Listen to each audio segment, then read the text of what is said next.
Hey guys, how you doing today? Welcome to another beautiful episode of the Billionaire Habits Podcast with me, Dr. Stephen Akintayo. And today I have a very special guest. We both coincidentally got the Forbes Best of Africa award. He got in cybersecurity. I got in investment coaching and real estate. Ladies and gentlemen, welcome Dr. Obadare Peter Adewale. Yeah, pleased to be here, Dr. Stephen. How you doing? I'm very well, thank you. The man of the moment. Thank you. Everywhere I go, everybody's, cybersecurity, papa, and you came from a very humble background. Okay, so tell us your story. How did it all start for you? Wow. Okay, thank you very much for having me on this podcast. And the story is really very long, but I'll see how I can summarize it, because of time, right? Yes. So I could help you. So let's start with your childhood. Where were you born? How did you grow up? Okay, so I was born and bred in Ibadan. Oh, okay. Yeah. So my primary school, my secondary school is actually... Where are you from, Ibadan? No. I'm from Osun State, Ilesha's. Someone Ijesha man. Yeah, someone Ijesha man. But my dad and mom, we live in Ibadan. Yeah. Of course, the whole Oyo State before they carved out Osun State from. So that's actually your primary, your secondary. Yeah. So I attended. So my dad used to tease me that I'm the first one to go to nursery school. Okay. So, because I was making money at the time, they gave back to me. So I started from Victory Nursery and Primary School. But all of a sudden, of course, the money finished. And I had to go to a public school. So I finished from Baptist Primary School. Okay. Then went to Celestial High School for my secondary school. So, when did you move to Lagos? Oh, wow. So that's where, so coming to Lagos, when I finished secondary school, so there were a lot of the background, the story. Everybody had the story of I had no issue, is a typical Nigerian story, So it was really rough because while I was growing up, in fact, I remember that every weekend, while some of my mates weekends watch movies and stuff like that, to be honest, I'll tell you facts that instead of having nice weekends, I go with my father to farm. Wow. In fact, that place, I'm in my teenage years. So because from GSS1, GS2, GS3, so every weekend we had to go to a place called Ologunẹru. So if you know about them very well, so Ologunẹru is around Elele, but we're living in Ososami. Okay. So we will transport and going to do labor work with my dad. Wow. Farming, labor work, So even as was that young farm or you was it was not. That's why I say labor work. So every weekend. So you see, that's the kind of teenage childhood that I have. So that's to really be honest. So interestingly, so from that foundation and of struggled, but something interesting then happened. In that teenage age, I became born again in 1989. Wow. So it what changed. Age was that? I was 1989. I was born 1975. So I think that's probably 15, 14. That's 14. 14. Yeah. So 89, 85. That's 14. So I don't know what happened. It changed everything. It changed everything in times. My worldview changed because I started to read the Bible. Yeah. And I knew that this poverty is actually, to be honest. So when people ask me which book is the best I should have read, I said the Bible because I was reading a lot of biblical story, how Joseph became. So it changed my worldview, even so going to the farm and everything. So I became a different person and I have a good relationship with the Holy Spirit. And then, so while I was going to the farm, doing those labor work, my spirit changed to say, see, this poverty. This is like Joseph in the farm. You understand? So that this is not how I'm going to live my life. Wow. And that was, the Bible shaped my worldview. Wow. And so I already knew that, see, this is not the kind of life I want to live, right? So, and that was what happened. That when I immediately finished secondary school, they've created Osun State. Yeah. So my mom, she works with the High Court of Justice. They moved to Oshogbo. Okay. But I didn't move with them. So because I already became independent, I see. And that's why I'm giving you the backstory of what changed my worldview. Yeah. So, and while I went to Elisha with some of my uncle, we started to, the word also, because doing farming and everything. Yeah. The long story. See, this Nigerian story. Do you have a farm today? I don't have a farm today. So it was because of what has happened in the past. That's why I didn't have a farm today. Because guess what? As far back as 1992, this story of there is no fertilizer, there are no fertilizers, there are no MP. Those days we call it MPK. We call it, has been. Wow. So sometimes, Nigeria story, I don't want to go, so the farming hustling that we did that time. In fact, we used to have like almost as young as we were with my uncle. In fact, we had over almost like 20 acres of land. But guess what? All of them got destroyed. Then that my uncle, we innovated again. And okay, what can we do with the little money? Because as young people to make money. And before I knew, we came up with, selling Maggi. Because Maggi is a product that every home uses. So, and that was it. And fast forward 1993, we went to Ibadan to the dealer where they sell Maggi. Yeah. To cut the long story short, that's how I found myself selling Maggi. From hustling, farming, it collapsed. Then started to sell Maggi. And I got engrossed in the Maggi business. Wow. In fact, so instead of going to school, I started selling Maggi. I'll come to Lagos, come and sell. And before I knew what was happening, I found myself selling Maggi on the street of Lagos. Wow. And precisely Eko-Idumota Bridge. Wow. Because I find out that on the Eko-Idumota Bridge, people were trooping. Yeah. So when, instead of selling, the packets of Maggi individually, so I was selling Maggi that time. Yeah. So I will pour them, I would tear them, and I would, in fact, selling 3 for 5 naira, 3 for 5 naira, those days. Hey. So on a carton, instead of making like, say for instance, 20,000 naira, I just I discovered that I was making like 100,000 because I was selling, like that. Yes. And so I came to Lagos by myself. My mom kicked against it because my mom was like, see, it's not this bad. Yeah. To be honest, to be fair to my mom. Yeah. Like, it's not this bad. Yeah. You can still go to school. But I said, see, me, and that was how I became independent. Start selling Maggi on the bridge. A lot of the, Kai that is RME, today when I see people, it's sad that because really nothing has really changed because, the same way they're arresting people today, they were chasing us on the bridge that time. In fact, there was a day I was arrested. They beat, in fact, I was beaten mercilessly. In fact, if I open my back, it's because of, some of, that day I was put in a Black Maria and everything, selling on the bridge of Eko-Idumota, to be honest, as far back as 1993. But the interesting thing was, don't forget, I said I became born again, my worldview. Yes. So I only saw it as a phase to get to where I'm going in life. Yes. So because the goal was, do all these hustling so that to get back to school. And I think that was I came to Lagos by myself. Wow. And with keto slippers. But the business collapsed, which is another story for probably another day.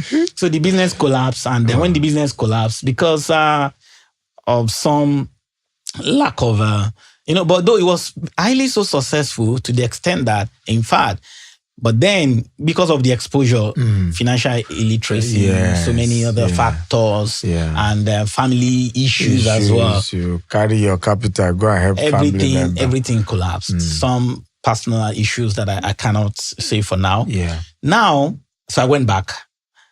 I left Lagos, went back, came back to Lagos again, 1997. Okay. And that time, guess what I came to do? Because, of course, I've lost the money for the business to do houseboy. So I did houseboy in Lagos.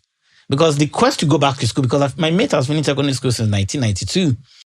And 1997, I was still, there's still no bearing of what am I going to do, because there's still need for me to make money. So, and which is today that formed the framework of what I do. Yeah. I call that framework for success for me. I call it OTS. Okay. Operational, tactical, and strategic. Okay. So, but because for everything I do, that what in operational means, what can I do now at least to survive, to make money, to eat, to feed myself, to clothe myself. And the easiest thing that came to mind that time was houseboy. And that was what I did. How much were they paying you every month as a houseboy? So, as I was doing the houseboy, I was lecturing physics and mathematics too. Interestingly, then, I was cutting with a friend in First Start because I met a very great guy. Okay. When I came to Lagos, that's cutted. We were both living in a one-room apartment together. So, and that was how I did the houseboy. But interestingly, guess what? The truth story of Joseph actually then happened. Wow. Because of my integrity, my dedication, my hard work. In fact, one day, she's my auntie now because she actually adopted me as a brother. Yeah. So I don't want to mention her name because of privacy, but very, because they were looking at me as you. Each time, in fact, there was a day, there was a lot of people steal little things, but they find out that, there was one time that I washed the clothes of the very big man in Lagos, Nigeria. Very, very big man. When I mean big man, all the people that we know. So that day, I think they gave me the clothes to wash, and I washed all of them. I saw some money inside the pocket. Guess what I did? Because I've read the Bible, integrity, how Joseph lived. The Bible was like a frame of reference for me. You. So I packed all those money the way I saw it in all the big agbadas that I washed, and I packed them together. I just noticed that they were like, Walida, you are the first person that will do that. That will do this, that will pass these tests. Some people that because of $20, $10, they will steal it. I was now looking at them as in, how? I've read all these things in the Bible, integrity, holiness was something. I see, But guess what? I became an adopted son. And that was how I was able to go back to school. So they sponsored you to school? Honestly, they gave me enough money. Yes. You understand? To be honest, working with them, it was, going back to school it was like I was living large. Wow. By the time I got. So interestingly, because of Nigerian educational system too, and I got admission to the University of Ife for engineering physics. Okay. But I couldn't, because I finished 92.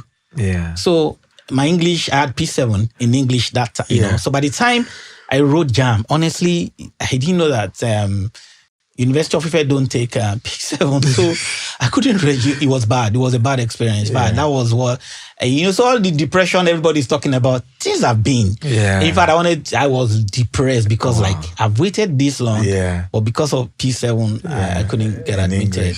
So I have to write. So I wrote again. GCE again. And unfortunately, I now wrote PCE then. It's for Polyjam. So I couldn't. So I went to Federal Polytechnic Ede. Oh, nice. I studied electrical electronics. Wow. But I was already, in fact, by the time I was finishing, rounding up my electrical electronics, I was already 25. And that was the game changer. Wow. I remembered vividly, finishing OND at the age of 25. OND, not HND. Not HND, electrical electronics. Why a lot of people were so happy, glad that I was like, God, there must be a way out. Like my reverend mentor, Bishop Oyedepo, would say there must always be a way out. Yes. So that there must be a way out. So I stayed back, in school then, did a personal retreat that God, what's the next direction for my life? So it was in that process of debriefing with myself, asking myself critical questions. That's it. 25 year OND, what are you going to do? That was when, interestingly, got exposed to computer, because prior to that time, because of the structure of the polytechnic structure, we went for internship. So I've been introduced to the internet for the first time during my internship What year period. was this? That was 1999. Okay. You understand? So I was already introduced. So I saw, those days of dial-up. Because I made up my mind to that I'm not going to NEPA. I wasn't sure, that I'm not going to. That's your course. So NEPA was electrical like electronics. A lot of my friends were going to NNPC. They were going to those days NEPA when it was called NEPA. For National Electrical Power Holding. That was what. Then people were going to NITEL. but I made up my mind because don't forget, foundation is my worldview has changed. I wanted to do something exceptional, and I'm doing something exceptional means that I have discovered with the help of the Holy Spirit that time that if you do, because we're talking about Billionaire Habits, if you do what everybody is doing, you have common results. Come on. I don't want common results. So I was like opening my mind, okay, what is new? And computing was just being introduced, which was why I stayed. In fact, it was so bad that people were making jest of me because when the options of power was readily available, in fact, our internship was actually finishing like 3 weeks before I could get a place to do in a computer company. But it changed my life.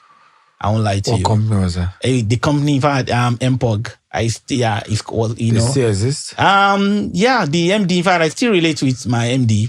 In fact, it was at MPOG. Owned by, I call him Uncle Jide. Okay. Uncle Jide is actually, Uncle Jide, so he changed everything.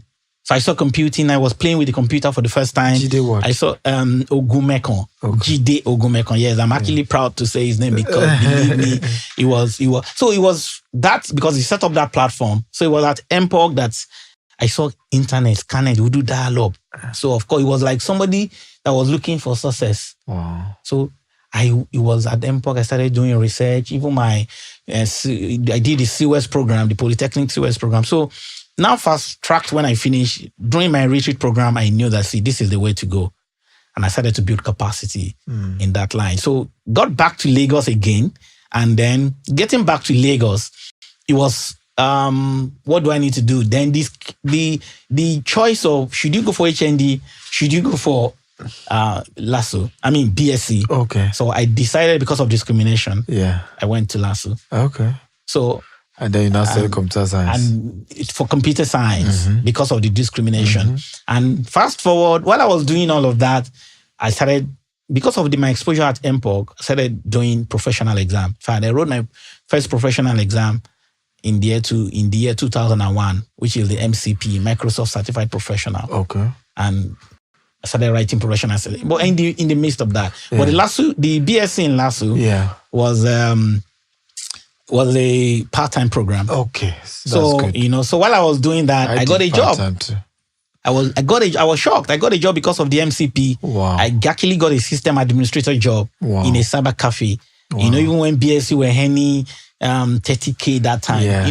That's I'm talking about 2001 now. When they were earning, any 30K for a BSc was a lot of money, 35,000. I got a job in a cyber cafe to earn 30K. Wow. I'm like, wow. So and you were not a graduate yet? I wasn't a graduate. Wow. I wasn't a graduate. But then the challenge came to but I think what God has done for me is every time I always debrief, and which is what I tell people.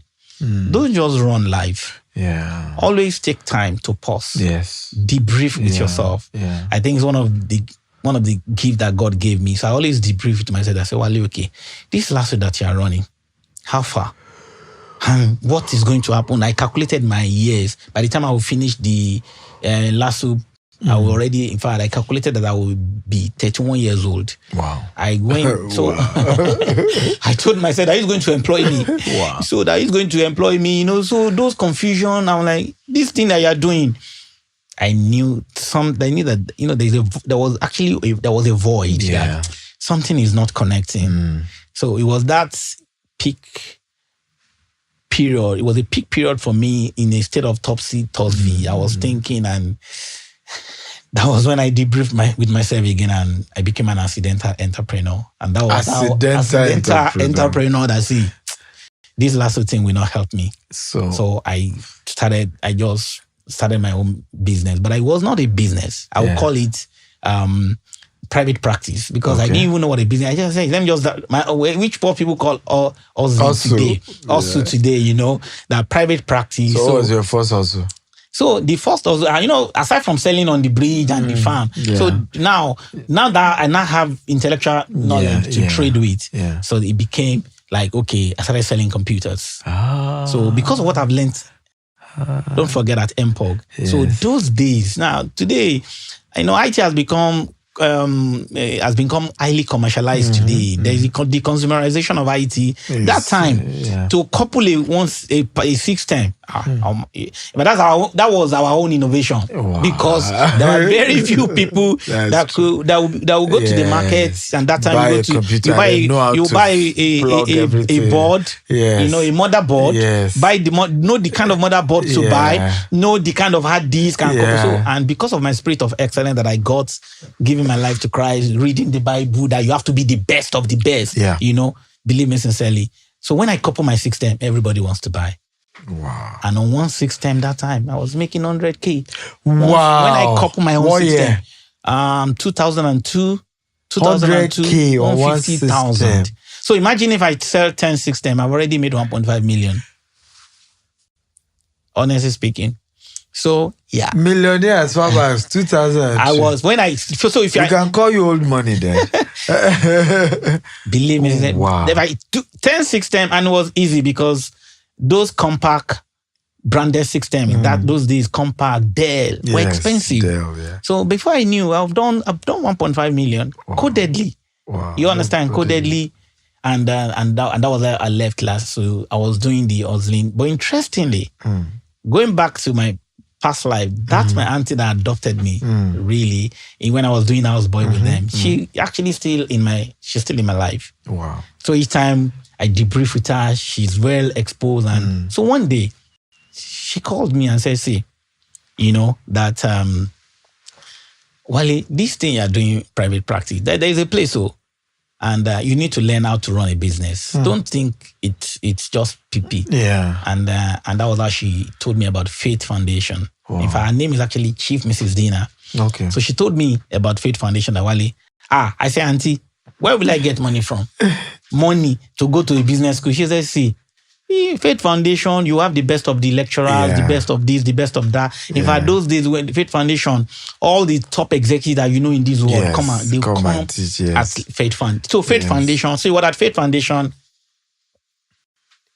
changed everything again in terms of my attitude towards running a business. So it wasn't. So you had to register your company. I registered a company. What year? That was 2003. So I the name Digital Encode. So I didn't know. Since 2003. Absolutely. So Digital Encode. So, and how did I get the name? I was thinking about what name. We wanted to use a name. Adewale and Co. You don't want to have a name that is very local. Yeah. At some point, I got a name. My name is Adewale Peter Obadare. There's Petercom Technologies. In my heart, I feel like this is sounding, too local. But one day, while I was in that, my friend where I was cutting. Yeah. Because I'm good. My mom trained me well. Honestly, one of the greatest assets. I have a very good mother that trained us well. Yeah. The virtues of, even as a man, I'm not those kind of men that they will say they will throw their socks somewhere. Yeah. No. We grew up doing, in our house, all the men, I can cook, I can do also. Yeah. I was cleaning up the house in that my friend's house. Yeah. And all of a sudden I saw on the stereo, I just saw the name Digital Encode on the stereo. And believe me, wow, this sounds very nice, tech and nice. Yeah. And that was how I got the name Digital Encode, registered it. So at Faith Foundation, how do you incorporate a company? Yeah, the concept of negotiation. Yeah. They brought the best. Yeah. In fact, one of our lecturers at that time, Mr. Peter Bankole, he taught us negotiation. He didn't know. I've told him once, but he didn't know what he did. Teaching us negotiation alive. You have to negotiate everything. And it changed my perception about business, about entrepreneurship at Faith Foundation. So it was in that moment, going through Faith Foundation, I met someone, So the interesting thing about cloning the system, we're making 150. Don't forget my framework, operational, tactical. Operational means what can I do now to feed myself? Tactical means what is my goal in the next 1 to 2 years? And then also, strategic means what do I want to achieve in the next 5 years? So I always have that framework in debriefing myself. Yeah. So each time I can pay my bills, I can eat, I can solve my fundamental needs. I always go back to say, okay, Wale, don't get stuck here. What do you want to do in the next 2 years? So it helped me to advance everything that I do. Oh. So, because I think the challenge with a lot of people is we all get stuck in our operational needs. True. When you find out, which is why you see some people today, they're working in a place, they are a contract staff. You are a contract staff. But the question is, so that is your operational. He can pay for your bill at that time. But the question is, what do you want to do in the next 1-2 years, which is what I've called tactical. Yeah. Then what do you want to do in the long time? Yeah. Where do you see yourself? Yeah. I think so for me, to the glory of God, I never get stuck in operational needs. Yeah. So you're able to say, what's the next step aside selling computers? So, and what was the next step? And then, because the price crashed, from making 150,000 naira on a system, everybody, the knowledge became commoditized. Yes. It became commoditized. Everybody Tom's Dick and Harry. But because of that framework, I'm referencing now, because of that framework, so I'm already planning that in case this thing happened, what would be next? So, while people were now cloning systems and it became a commodity knowledge, I was already learning networking. And networking became like a rocket science. It was like a rocket science. In those days. I started writing professional certifications on CCNA, CCNP. It became rocket science again. Wow. So while people were stuck doing that, we are those guys that will now come, okay, have you guys cloned the system? Okay, let us help you to set up your work group, your server environment. We are doing, and we started making money again. And then it was in that period too, I went somewhere and somebody, while I was doing networking and all of those stuff, and I went and somebody configured a particular machine and they call it Linux server. And guess what? That year, just one on a machine. I said, how much? The guy charged 500,000 naira. For Linux server? For Linux, to set up a Linux server. I'm like, what? They said the guy came from my brain.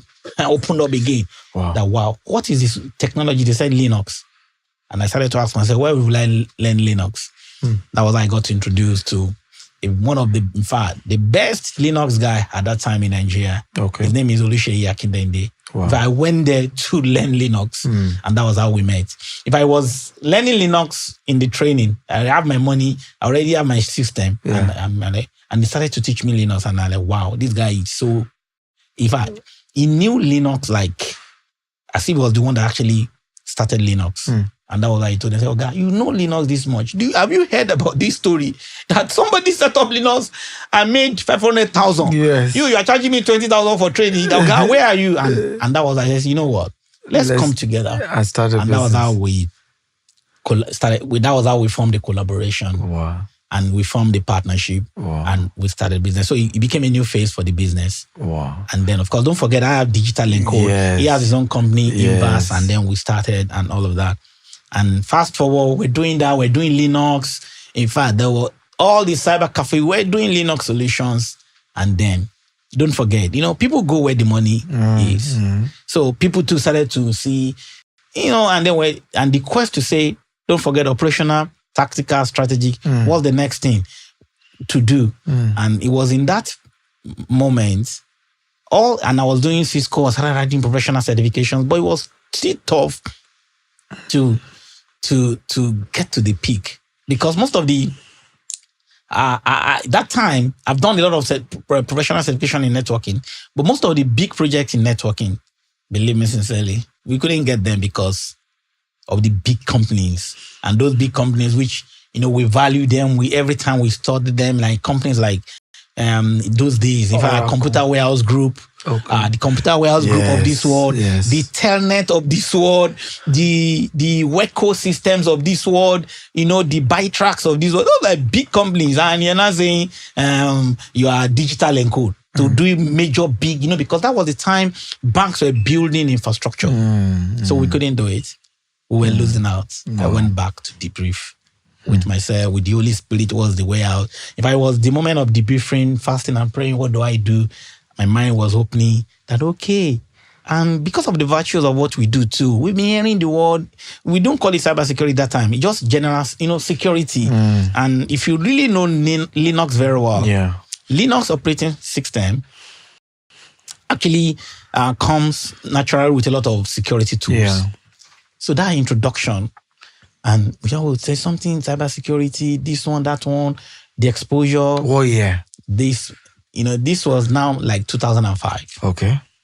2005. So then you were really ahead in this thing. So 2005, I went somewhere, and 2005, I went somewhere, I saw a flyer. So, and don't forget, I'm sorry, I keep referencing Holy Spirit. My sense of opportunity is very high. Anywhere, I don't know. Yes, people might say I'm religious, but see, only when I go somewhere, my sense of sensing opportunity. So I went to a bank in marketing our Linux program, and on the desk of the head of IT of that bank, it was those days we have over 80 banks. Yeah. And that bank is defunct now. It's actually no more. So I went there. I just saw the flyers. Enterprise Security Fast Track was one of the big consulting in Nigeria. I wanted to run that program. So I saw it. I said, sir, excuse me, sir, please, can I read through this flyer? He said, Wale, I said, are you going? I said, Wale, I'm not going anywhere. They just came to market us. I read through the flyers. I'm like, wow. I need this. This thing, me and Sheyi, my partner, this is, we play with all these tools every day. We're not making money. I ran back to meet Sheyi. Let's see what these people want to trade. She was like, so what do we do? I said, I will go to the company and I will go there and tell them that we can help them. How do they intend to facilitate the session? And that was it. I went there, because I read the story of Daniel, how bold Daniel was. All those biblical characters has really shaped my way I do things. So that I have to be bold, even if you tell me no. Yeah. No means next opportunity. Yes, absolutely, Dr. Steven. That in fact, when you say so for me, there is never an end. It's always a bend. Yeah. Come on, I like that. So when you say no to me, this one that people are, I love watching some of your videos when you say that the 2 P's that you should never have. It resonated with me is poverty and pride. Yes. So for me, I tell people, see, if you insult me, no problem, I will go. So that was my mindset. So I went to the organization, got there, and I told them, how do you intend to do this? And they said they have their own way to do it, but can we really do it? I said, yes. And they said, okay, that they only pay us honorarium. I said, no problem. Don't pay us honorarium. And believe me, myself and Sheyi led that facilitation. Wow. And it was one of the best training that they introduced us to cybersecurity. Wow. And we knew that this. So if we don't have though we have the capability to do infrastructure business, yes, but we do not have the capacity. Yeah. The capacity in terms of the connections, the money involved. Yeah. So it was. So through these trainings, you started building network. We saw that opportunity, and the opportunity there. So the next thing then was, we're not white people, because people that were coming to Nigeria doing ethical hacking, penetration testing, they were all white companies. Wow. And I started to do research. Why? How? What's the strength? Aside from the technical know-how, you also need, because don't forget that our problem with infrastructure business was capacity. It's not just capability alone. That we need to build both capability and capacity for this. And that was how I said, okay, for us, the capacity is we need good name. Yeah. You need good brand. Yeah. You need people need to know who are you. Yeah. And we started to research, okay, what certifications. Yeah. And that was how the research started. And before I knew what was happening, I went to India. I became the first licensed penetration tester in Africa. Africa. Wow. So to hand that credential, we already know the job. But the challenge is, people will ask you are black. What does penetration testing mean? So penetration testing, it's a process of discovering vulnerability, loophole in a very simple language, weaknesses within the systems. Yeah. Because all those hackers, hackers are not spirits. Yeah. And it's not like they are better than anybody. Just because before an hacker will penetrate into any kind of network or system, it's because there's a loophole. Wow. So what penetration tester, what they do is they help you to use their methodologies, their tools and techniques to check, to see there are loopholes there, fix it. There are loopholes there. I was able to access your email and say everything because there was this loophole. Absolutely. So that's what penetration. So, and I hand that, so I hand that credential. And you're the first. I was the first. In fact, EC Council licensed penetration tester in Africa, not just Nigeria. and the marketing began. Yeah. And that leveraged to, before I knew what was happening, I was able to, with that credentials, apply to the US for a conference. I went to became, the first Qualys partner in Nigeria. That Qualys is one of the biggest vulnerability management tool in the world. So I became a partner, and that was how the business of cybersecurity started for us as Digital Encode. Wow. Yeah. That was. I feel like clapping. That was. I mean, so, what were you in the course of doing cybersecurity? I mean, did you because you were so early with this whole technology thing? Crypto is also a new technology. Yes. Did you at some point cross path with crypto? Yes, absolutely. In fact, interestingly, because of what we've done, we did a lot, myself, a lot in cybersecurity. In fact, I can tell you that when I'm talking about pioneering, myself and Oluseye Akintayo, they actually pioneer the cybersecurity industry in Africa. Let's say, so that, it doesn't become controversial. But in this Nigeria, we did a lot of pioneering work. Of course, with some very good minds that were working in other organizations, good organizations at that time, but were early. So it means over 50% of the banks were your clients. It wasn't that easy. Okay. It wasn't that easy. So to be honest, because of time, I was just trying to rush a lot of things. So it wasn't that easy, because when that came, even when I had the credential license penetration tester, it wasn't like it became automatic. That people started giving us business. To be honest with you, it became like suddenly people like, wow, these guys that we're not paying attention to. And let's watch out for them.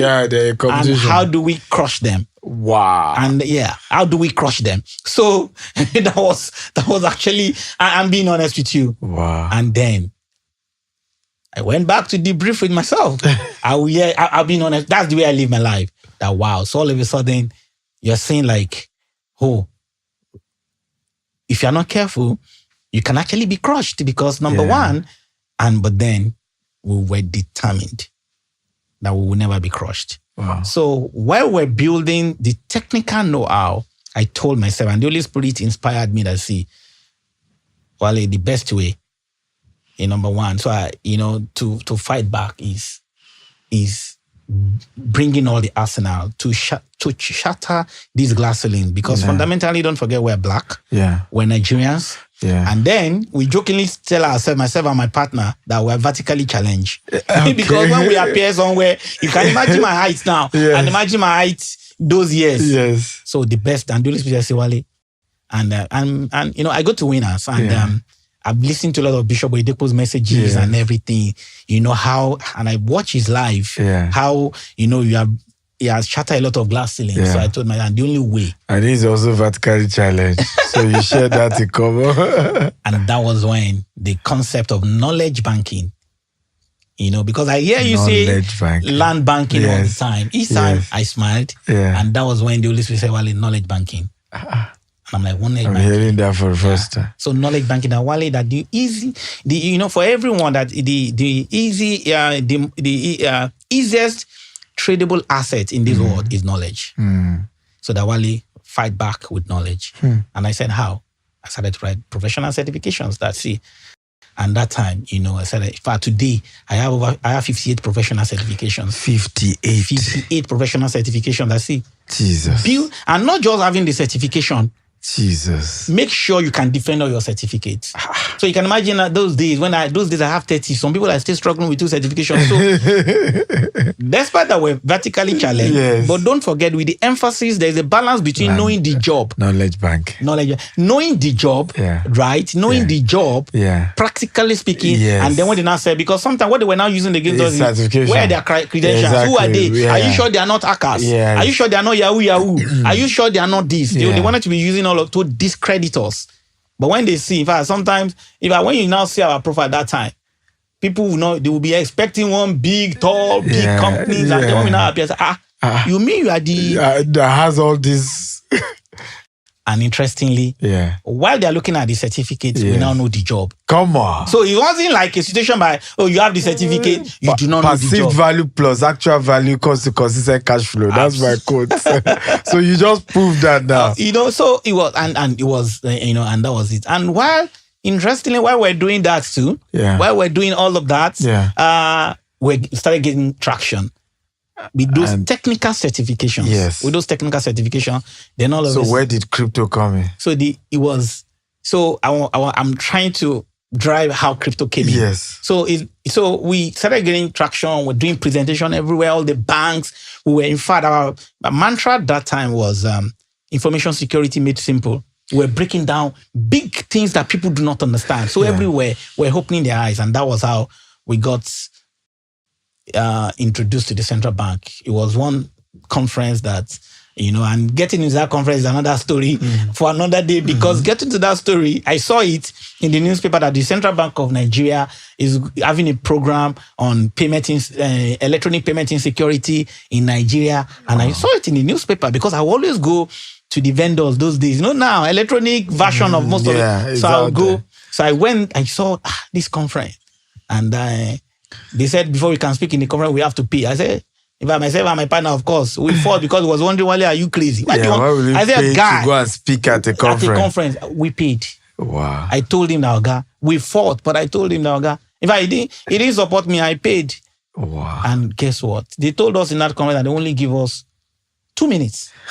And our 2 minutes turned to, let me not exaggerate, I think it was more than 20 minutes. Wow. They didn't want us to stop. Wow. We opened up all the issues the banks were having. And that was how we got introduced. So we became technical partner to the Central Bank of Nigeria. Wow. So there's a forum called Nigeria Electronic Fraud Forum. Wow. So it was in a process of being partnership with Central Bank of Nigeria. So one day, we're always like the think tank for the Central Bank on issue around electronic fraud, cybersecurity. And CBN just called us one day that, that they are hearing that some people using something, cryptocurrency, we did not know about it too before. And of course, because of our nature of doing research. We'll go and do research. And that was how, for the first time, we're like, wow. Yeah. Really?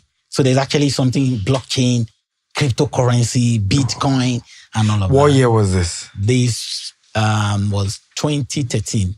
2013. How much was Bitcoin then? Believe me, at that time, it was funny because Bitcoin, even, of course, it was, people would say it was becoming expensive, but Bitcoin was becoming like $400 to 1 Bitcoin. Yeah, to 1 Bitcoin. In fact, Ethereum just launched. Ethereum was like one. In fact, the day Ethereum moved from $1 to $10, I remember in our office that day we were just, and of course, believe me sincerely, a lot of people were like, no. Or, it was people. How were many like, Bitcoin did you buy? No, there is a non-disclosure. There is a non-disclosure. How many Ethereum? Okay, forget Bitcoin. How many Ethereum? There is a non-disclosure, but let's just say we thank the Lord. When I put him on Billionaire Habits Podcast, I knew what I was doing, guys. Okay.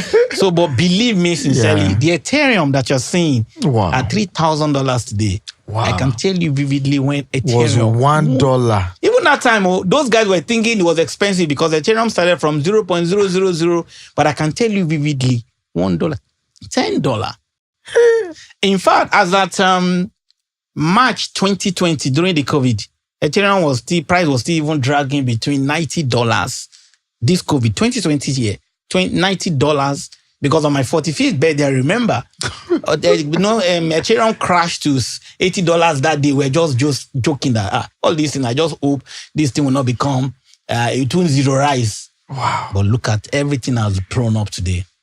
So there's always the early mover advantage in every industry. Yes. So, which is why for me at every point in time, I tell people, I have, aside from that framework of operational tactical and strategy, that I call it cash box. Knowledge, attitude, your skill, and your habits. Come on. You see, they are pivotal. Say it again. Cash box. Your cash is KASH. So knowledge, attitude, your skills, and then also your habits. Your habits, yes. So if you want to become, so easy, it can make you, because your knowledge, like I said earlier, is the easiest, most tradable asset. Yes. You understand? If you have it, you can trade knowledge. it. Well, the problem with people with knowledge is because knowledge becomes commoditized easily. Yeah. So which is actually my own passion for continuous learning. Yes. So that you are not selling. Yes, old knowledge. And a lot of people get arrogant so early because they know, and they don't know that if you're not careful, the so-called current knowledge has become an old one. In fact, in my knowledge banking principle, in a framework that I'm developing now, knowledge can actually become a curse than a blessing, which is exactly what you just described now, because knowledge become a curse when you are still thriving in your old knowledge. Yeah. Things have moved. Imagine if I'm still selling computer. Cloning. I can tell you that I won't be able to pay my rent in where is the I'm sure I can't even live in Festac again. Maybe I will have moved back to Osogbo. Where you understand, to be honest. That's very true. So you see, knowledge can become very true. So you need because your knowledge or whatever you do is your most greatest asset. Wow. But it must be continuous. It must be continuous because no wonder you have 50. I have 58 professionals. In fact, the exam I'm going to do next week, I already know it. To be honest, even as now. Exam next week again. In fact, I can tell you that I'm going to. So when people are saying they're competing with me, I'm laughing because you don't know that. I think with you, I'm ready to go back to tech. I'm trying to go back to tech, but I need a partner. So with you, maybe I can be your accountability partner. No, not accountability partner. I need a partner because I have understanding. I mean, I started with digital marketing. We built over 5,000 websites in this country. Wow. At some point, we're the same way you pioneer cybersecurity, we're like the pioneer for social media, digital marketing, email marketing, all of that in this country, blogging, but when I visited Silicon Valley, it was tech that made me to quit too. When I visited Silicon Valley, I saw how big their campus was, Google campus, Facebook campus, over, I think, 200 acres. And I'm like, are you kidding me? These guys are big on real estate. So you know what, let's go back to real estate. And I don't have regret, but now I'm ready to go back. But I think I need a partner that not left. No problem. That field, right? So that, because I have a lot of areas that I'm sure will make money. So and in connecting the dot, because there's actually a similarity between knowledge banking and land banking. Okay, please. So I tell young people, yes, because today, you are a big time mogul in real estate. Yeah. Some of your properties, these the billionaires that can afford them. Like you. Well, yes. Billionaires like you. I'm not denying it. No, but for young people, your knowledge can accelerate. When you invest in knowledge. Yeah. Because if you have 400,000 today, you can't, maybe the kind of land you buy, I don't know whether they even sell land of 400,000 in my village because things are so expensive now. But imagine even 100,000 investment in the right knowledge can advance your life. So that's why it's called banking. So you're investing in knowledge as you're making money, because today too, that's why you see those guys in Silicon Valley. They didn't make their money from real estate. They make it from knowledge. The Microsoft of this world. So they traded the knowledge. And then now investing in absolutely. So and that's my principles too. So we made money in knowledge. Of course, the only thing that is also real. Let me call our manager. Now that you have made money in knowledge, come and invest in our real estate. We are ready. So there is always that integration between knowledge banking. That's true. And land banking. Because when you make knowledge, if you are a discipline, you move that money. And you did that. You have invested a lot of real estate. So, being able to move some of that into real estate. But do you think a lot of young people don't do that these days? Where you see young tech guys, they're making money in dollars and they want to live in rented apartment in Ikoyi, and they're not thinking of tomorrow. Yeah, because they don't understand that a lot of times they want to have it all today. Yeah, because it takes a lot, and it takes a lot of discipline. To really understand that that sometimes the law of delay gratification. It's a principle that will be there forever till Jesus comes. So. And that's what a lot of tech executives don't understand. They want to live a fast life. Because, and I'll give you a quick story because that was what helped me too in my knowledge banking to now be able to say, Wally, as you're doing knowledge banking, you need to diversify to to land banking. Yes. Because one day, one of I have a lot of my mentors were just talking about a very big man.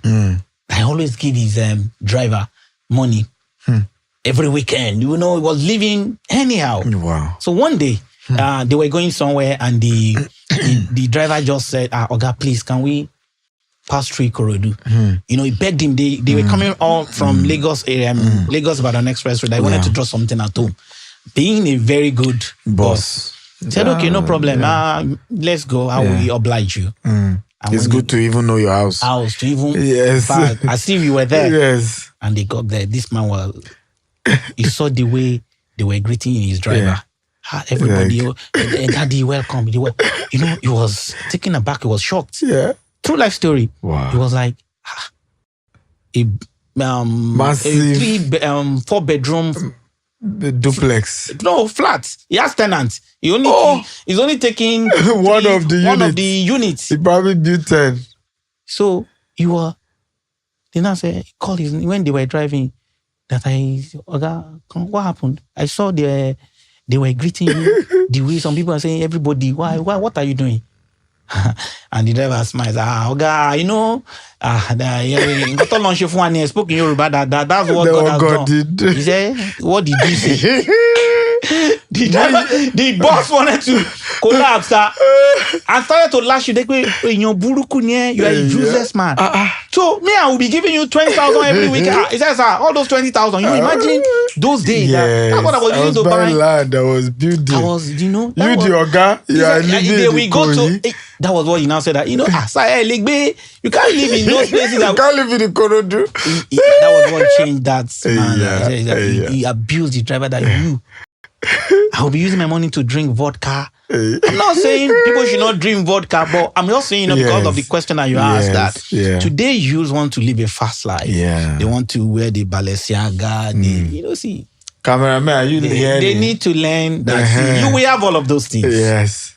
But prioritize. Yeah. Because at the end of the day, they said that money is like it has wings. It has wings. I don't believe that, but what they literally mean is that if you mismanage your life, if you mismanage your life in the future, it will meet you. If you instead of I didn't start to live in those luxury places too. You have to start from somewhere. Yeah. You have to start from somewhere. And I was starting from somewhere, using that principle, delay gratification. In fact, sometimes today people look, you drive a G-Class. I smiled. Oh, sir, I want to be like you. But Dr. Steven, I drove Mazda. Do you know Mazda? Mazda MPV. Yeah, I drove Mazda for 10 years. Wow. In fact, those days, one of our friends one of my friends has tapped my Mazda one. Go, Wale, shall like my driver, motor shisha. I'm telling you true life story. Wow. Delayed gratification. Because those times, it wasn't like I didn't have money to buy the big car. But I was spending. In fact, I tell you how much I've spent going to school. I have an AMP from MIT Sloan. I've gone to Harvard Business School. I've spent over 500 million going to school. 500 million naira. Going to school. I think that should be the title of this production. I have spent over 500. If I'm doing a master, another master's currently now at Oxford Business School, because of the exchange rate and everything is almost, if you do the math, is almost, that master's alone is almost like 120 million. Can you imagine? So you see, so those, and it's been, aside from all the certifications, some of them, but I was driving Mazda. But I told that guy that I see, this, don't worry, you will know my taste. Very soon. I like that. Oh, you will know my taste very soon. Give it time. Just give it time. Give it time. You will soon know my taste. Yeah. And at that point, you will probably be the one to say, you too like luxury. Luxury or not. So, and that is actually what is happening now, because all of them, that's what the youth are now seeing. They see you now flying everywhere, going up and down. But those days, when I started going to, my first Indian trip to go and get the license penetration tester, Dr. Steven, I didn't have money to eat. It was the complimentary 7-Up they were giving in the hotel. So I would drink the 7-Up as they are giving me the complimentary 7. But what people see today is now the luxury. This man is everywhere. But the truth is, it's historical. How do you feel about being awarded by Forbes? The Forbes Best of Africa Award in cybersecurity. How did you feel? We're together in the hall. But how do you feel? I felt good, but feeling good is an Statement. understatement. Because what I'm saying that is, I remember a long time ago, I was in service, and Bishop Edeko was preaching, and he was referencing David Green as the biblical billionaire. Yeah. And I will never forget. I remember that time. Yeah. I wrote my name, and I said, Wale, one day you'll become a biblical billionaire as well. Wow. So, fast forward, I've won over to be honest with you, like 75 awards. Which is your favorite? To be honest, I was elated the day I won the Forbes Best of Africa. So it's your favorite? I won't lie to you, because it's my favorite because it was something that I have envisaged. Yeah. And that moment was the day I will never forget, because I knew that, wow, so really, so this is it. Yeah. Do you understand? Yeah. And believe me sincerely, not trying to be, we need to market that award. I think a lot of people thought I was the only one that was awarded that night, because me it was all over. You guys did not push, yours. So we need to do a PR campaign around. No problem. Just that award, because I was really shocked at the success, the impact, and how, and it's funny how you've raised over 2,000 people in this same cybersecurity. Yeah. Because I've been doing mentoring a long time. Wow. Yeah, mentoring in the sense that because it aligns with my mantra for life. Yeah. My mantra in life is it's like, if you light another light, it does not diminish your own light. Come on. It does not in any way. Way. So each time I write an exam, all my friends, all the people, they know that this exam, you better write this exam. In fact, people know that. Better go and write this exam. In fact, so maybe this is the first partnership. We just got a new office in Houston, Katy, $1.6 million. Huge. We just bought it. Wow, congratulations. Thank you. And I think maybe we'll open a cybersecurity training there and every other IT training. And I think we should partner with that. Let's start there. Let's do it. There are a lot of Nigerians who migrate and are not sure what they want to even do and how to get a good job and areas they need to get skill. I think we may start there. So because training and to be honest, I think it's a great plan, because the world actually, there's a shortage of cybersecurity professionals, even with all the things everybody's doing. Yes. But the world needs in excess of extra more 4 million. Not even with AI coming out now. Absolutely. There's even a higher threat, with AI. Absolutely. Wow. Absolutely. Your story is amazing, and thank you for sharing. Thank you for coming on this platform and being of value to everyone watching. And I wish you even greater success. Thank you, Dr. Steve. Dr. Thank you for having me. Thank you for coming. Thank you for having me. Thank you. Guys, this has been a beautiful episode of the Billionaire Habits Podcast with me. Till we see you next week. Bye-bye.